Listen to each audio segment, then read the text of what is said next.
Mas vamos para a notícia do dia. Acho que essa é o grande soco na boca do estômago do brasileiro. A Câmara dos Deputados aprovou na noite de ontem, sempre na noite, né? Sempre na calada da noite. Calada noite preta. Será que podia cantar essa música ainda, Geisiane? Pode. Autoriza, então tá bom.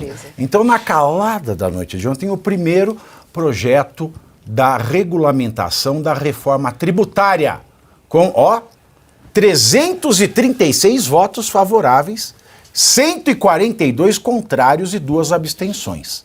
Aí eu pergunto, cadê a oposição? O maior congresso de oposição da história. Fake news! Fake news! Então, a proposta que foi aprovada estabelece uma trava. Pode falar trava ainda? Pode. Trava para a alíquota do novo IVA, que não deverá ultrapassar, olha que baixinho, hein, Bruno Musa, 26,5%, inclui as carnes na cesta básica com imposto zero. Quem é o maior produtor de carne do Brasil? JBS. Quem é dona da JBS? Os irmãos Wesley, safadão. Os irmãos Wesley. Eles vão ter menos imposto? Vão ter. A carne vai ser tributada. A inclusão das carnes aconteceu após pressão do setor de alimentos, da bancada do agronegócio e da defesa do próprio presidente Lula. Contrário à inclusão das carnes na cesta básica, o presidente da Câmara, Arthur Lira, disse que o impacto na alíquota padrão será grande, ou seja, os outros empresários vão sentir na sambiquira o alívio que os irmãos Wesley tiveram na carne. O governo sugeriu ao Congresso também uma espécie de gatilho para que o aumento da contribuição social sobre o lucro líquido, que é um tributo cobrado sobre o lucro das empresas, só seja possível caso a arrecadação para compensar a desoneração da folha se mostrar ineficiente. Por decisão do Congresso, a política de desoneração foi prorrogada até 2027, mas acabou suspensa por uma decisão liminar do STF em ação movida pelo governo federal. E aí, Musa, quem vai ganhar, quem vai perder, ou nem quem ganhar, nem quem perder? Qual é que é? Eu fiquei acompanhando ontem essa negociação, quando eu estava tendo a votação ali ao vivo à noite e tal. Tem uns grupos que eu vou recebendo que vai sendo aprovado. E tem uma frase que não parava de vir à minha cabeça. Tem Nunca antes na história desse país. Não, essa vem direto. Vocês devem conhecer o Arthur Morrison lá da Brasil Paralelo, que é um amigo meu. E quando você entra no Instagram dele, está escrito assim: meu papel é fazer você odiar o Estado. E quando Isso é discurso de ódio. Pode ser, tomar né? Cuidado. Não pode mais falar isso também? Não pode. Assim, e eu realmente, quando eu via o que vinha saindo, vai, volta, negociatas e o resultado final aprovado, eu realmente olho e falo, genuinamente, genuinamente eu odeio o Estado e eu acho que não tem nada de bom que sai de lá. Quanto mais você via essa negociação, mais você olhava... E você via essa negociação pensando, né? 44 mil por mês, fora as benesses. Mês que vem só vão trabalhar 6 dias. 528 vezes a renda. 9, 10 e 11. Lembra que a gente mostrou ontem o gráfico? 528 vezes a renda para sustentar políticos no Brasil, a renda média brasileira, que é o país que mais gasta com políticos no mundo, disparado. Cada vez mais eu me via à margem, não podendo fazer absolutamente nada por aquilo que um grupelho de pessoas estavam lá decidindo como serão as nossas tomadas de grande parte do que nós produzimos pelos próximos anos. Das nossas pessoas físicas e das nossas empresas. Um grupo de lobby negociando, carne bovina entra, carne suína também. Agora... carro a combustão é imposto do pecado. Olha, bebida destilada é isenta, mas a bebida destilada paga, mas a cerveja paga menos. E eu me sentindo à parte falando, nós temos que obrigatoriamente aderir a tudo isso. Que ambévica essa decisão, que é ambévica. Aderir a tudo isso e olhar e falar aonde nos cabe discussão, onde nós temos voz aqui. Nenhuma. Então a discussão era, queijos estão isentos, mas queijo Minas tá ou só queijo prato? Eu não tô brincando. É isso. Eu não tô brincando. Isso rolou mesmo. E o queijo coalho? Entrou também o queijo coalho. Mussarela entrou. Mussarela entrou. Então, olha a discussão. Pode, claro. Faz parênteses. Tem Tem um filme, talvez vocês devam ter assistido um filme chamado A Vida de Brian, do Monty Python. Sim. Tem um momento que eles fazem uma paródia. Eu sou católico apostólico romano, mas não tenho nada contra a comédia. Mas tem uma paródia que eles fazem, no momento que Jesus está no Sermão da Montanha. Quem já assistiu comício, sabe que o pessoal da turma do gargarejo ouve tudo. O pessoal lá do fundão não ouve nada. Aí tem uma hora que Jesus está no Sermão da Montanha, o pessoal lá atrás olha e fala assim... O que ele falou? Aí o cara responde pra ele. Ele disse, bem-aventurados queijeiros. Aí o cara, que bobagem, cara. Isso é uma alegoria. Ele tá falando dos laticínios em geral. Quando eu vi essa discussão, eu lembrei da história da vida de Brian, cara. É completamente ridícula. É quase isso. Não, isso é uma alegoria. Tá falando dos laticínios em geral. Então coloca isso, coloca aquilo, que não tem fundamento científico aí? nenhum. Então, queijo coalho entrou.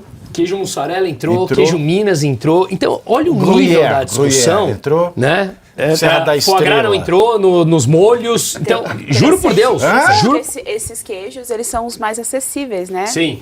Interessante pensar nisso também. Então, meu ponto é... Cheddar, aonde nós entramos como sociedade Eu quero nessa saber base que dessa queijos agora discussão? eu tô curioso. gente. Eu tenho aqui descrito, eu te mando. Tá. A hora que o outro for comentar, você procura a lista aí, a gente fala, mas Sim. termina o teu raciocínio. Eu tenho aqui. Mas o meu ponto é justamente esse. Nós estamos completamente à margem de meia dúzia de pessoas que estão decidindo o nosso destino enquanto indivíduos, enquanto as nossas empresas.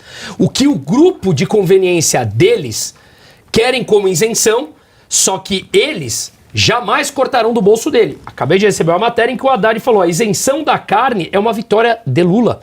Claro, isso tem que ser colocado agora na mídia, que é uma vitória do Lula, porque a carne o pobre consome graças ao presidente do amor. E aí, essas isenções... Só por isso a carne é lei possível. Só que o grande ponto é que todas essas isenções negociadas fazem com que caia uma arrecadação e alguém vai ter que pagar por isso. Os impostos vão subindo. E vão subindo para outros setores, porque os amiguinhos deles, como o Joesley e tantos outros, tem que ficar isento de pagar. Então isso aqui é uma papagaiada, assim, onde realmente a sociedade está pouco envolvida nisso, estão pouco se preocupando com o destino na economia, com a eficiência das empresas, nada. Estão preocupados com o grupo de apoio deles e com a troca de emendas parlamentares que eles vão receber para aprovar ou não aprovar. Isso aqui é patético. A caricatura, se você fazer uma charge de ontem à noite, para mim seria aquele queijo furado com os ratos dentro. Não é? Boa. Quem quer desafiar esse tema? Você sabe que ontem o Pavinato estava, os repórteres lá que cobrem Brasília dizem que poucas vezes viram tantos lobistas atuando, inclusive ex-deputados, ex-ministros do Supremo, porque a coisa envolve tantos setores. O Dirceu estava lá, será? O Dirceu não se tem notícia, mas provavelmente estava em algum hotel próximo ali. Mas o que se tem notícia é que nunca se viu tantos lobistas ali atuando, né? Ou uma das vezes que teve mais. E é importante lembrar também que os governadores também pressionaram muito para essa reforma acontecer, porque os favorecia. E não existe na prática uma reforma que vai diminuir impostos, porque o governo federal precisaria abrir mão de recursos, não é? A reforma é sempre para aumentar impostos. O discurso é mas a prática é aumentar impostos. Inclusive 11 deputados do PL, incluindo o Tiririca, né, aqui por São Paulo, votaram a favor. Então, já se especula, inclusive, que o PL... Ele não sabe o que ele está votando. Ele não sabe. Não, mas especula-se que deveriam expulsá-los, eu não sei, mas deveriam, no mínimo, uma cobrança, volta dele, sabe, com relação a eles. Os caras que ele contrata. Os próprios destaques foram ignorados, tinham vários destaques foram ignorados, eles pegaram um pequeno grupo ali, os textos foram passados em cima da hora, como o Marcel Van Hatten falou, e ele na hora derrubou o texto e acabou virando a notícia que ele derrubou o texto em vez do conteúdo. A questão do cashback também é super confusa, porque vai ter um cashback para reaver os impostos para quem é mais pobre, porque na prática não vai acontecer isso, né? Eu vou pagar agora porque depois eu vou pegar o imposto de volta, assim. Foi realmente um dia muito triste para o Brasil e vai aumentar os impostos, a prática é isso. João, olha, o que o Bruno colocou é maravilhoso pelo seguinte, porque ele mostra que não tem nada de técnico naquilo. Você complementou quando você mostrou a quantidade de lobistas. Foi apenas uma negociata política para resolver um problema pontual. Era tanto lobista que a música que ele estava ouvindo era... Mas detalhe, são duas coisas. A gente fala que os governadores também mandaram lobistas. É uma afronta os governadores fazer isso. Porque, como sempre, os governadores também não entendem que o grande problema aí A base é o Pacto Federativo. Tem repetido isso sempre. É o Pacto Federativo e não essa porcaria. Isso aí já foi pro vinagre. Mas já. e um detalhe, se você for falar tecnicamente apenas da questão dos impostos, de uma reforma tributária, eles não resolveram o problema principal, que é o que afeta se você quer fazer realmente uma reforma tributária no país. Estão afetando o consumo. Como é que você continua tributando, em especial, o consumo? Porque é isso que eles fazem. Se você tributa o consumo, você joga todo o encargo para o empresário, que o empreendedor que vai ter uma carga de problemas para resolver, e ele vai fazer investimentos no Brasil quando e como, exceto se ele for amigo do rei e ele tem um benefício para comprar uma empresa de energia elétrica que 3 dias depois diz, não, fica tranquilo, porque toda a conta que você tem que pagar para gente que vai pagar o povo, esse bando de otário. Isso. Como é que vai ficar a tributação do pão de queijo? Eu tenho muitas coisas. Tem que Como é que chamar vai a bancada ficar do pão de queijo agora a tributação da chipa? É uma alegoria.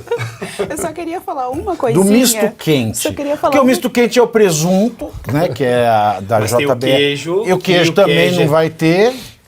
Mas O qual é o presunto eu tipo não de sei. queijo? Ah, bom, o Qual é o presunto tipo também de não. queijo? Mas o pão, aí o trigo vai ficar caro. Nossa, que confusão. Eu só queria... Mas fica tranquilo, a aumentar. reforma foi para Foi facilitar. só para facilitar. Eles fizeram um Esse era o imposto foco único principal. dividido em Virou 7. É foi ótimo. 7, foi 7 ou 5, né? Sensacional. Eu só queria falar uma coisa, porque tem um deputado do União que foi cobrado, e aí perguntaram pra ele por que ele votou contra, e ele justificou que ele apertou o botão erroneamente. Como é que é? Então, é esse o nosso... Quem que é o deputado que fez isso Esse é o aí? Brasil. Esse é o Brasil. Esse é o Brasil. Ele é o deputado do Partido União, o nome Só que dele é as consequências Padovani. disso é uma reforma que vai durar sei lá Foi- quantas décadas. Ele Então é o cara é- que tá brincando lá de O votar. colega Padovani dele, do o União colega Brasil dele, errou o botão. Danilo Forte fez a mesma coisa. Eles Confuso erraram mesmo. o botão. Tava assim, não, né? Danilo Forte também errou o botão. Tá fraco, hein, Danilo Forte? Errou o botão. Nossa! Surreal. Dei o botão errado. É isso aí. O importante é que vai aumentar o imposto. Isso. É isso. É isso, no vai resumo aumentar. é isso. Mas assim, a gente tá rindo pra não chorar, porque olha o tamanho do despreparo dessas pessoas. Ah, eu apertei um botão errado. Não, e é assim, nós vamos isentar tudo isso e o presidente da Câmara fala, a gente não sabe quanto que a gente vai ter que pôr no botão dos outros para dar essas isenções.